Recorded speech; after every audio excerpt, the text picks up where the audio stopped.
მოგესალმებით. Am თავში ჩვენ განვიხილავთ front-ends, მაგრამ სანამ დეტალურად განვიხილავთ თუ რა არის front-end-ი, მოდი ვთქვათ თუ რატომ არის ის მნიშვნელოვანი web development-ისათვის. Front-end-ი არის ის, რასაც მომხმარებელი საიტზე შესვლის დროს ხედავს. ანუ ინტერფეისი, რაც ჩანს web browser-ში, როდესაც ჩვენ ნებისმიერ website-ზე შევდივართ. Front-end-ი აუცილებელი არის მომხმარებლებისათვის და front-end-ის მუშაობა, ესე რა ვთქვათ, იწყება მას შემდეგ, რაც UX, UI დიზაინი უკვე ჩამოყალიბებული არის, შედგენილი არის, ამის შემდეგ ხდება front-end-ზე მუშაობა. ანუ მომხმარებლისათვის ინტერფეისის პროგრამულ ენებში გარდაქმნა. ჩვენ სლაიდზე უყურებთ მარცხენა მხარეს, რაც ლურჯ ფონად არის, ეს არის front-end-ი.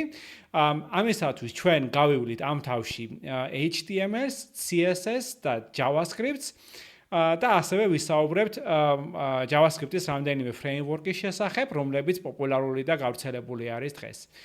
ხო, მნიშვნელოვანი არის ასევე რომ ვთქვათ ისიც, რომ web აპლიკაცია იქნება თუ მობილური აპლიკაცია, ამ შემთხვევაში ორივეს აჩვენებს სლაიდი, მაგრამ ჩვენ ვისაუბრებთ რადგან web ტექნოლოგიების ზოგადი კურსი არის, ამიტომ ვისაუბრებთ web აპლიკაციების და ვებსაიტების შესახებ. ხო, მოკლედ რომ შევაჯამოთ, front-end-ი არის ის, რასაც მომხმარებელი ხედავს, მაგრამ არა დიზაინი, არამედ უკვე გარდაქმნილი და აშენებული, ესე რა ვთქვათ, კოდებით.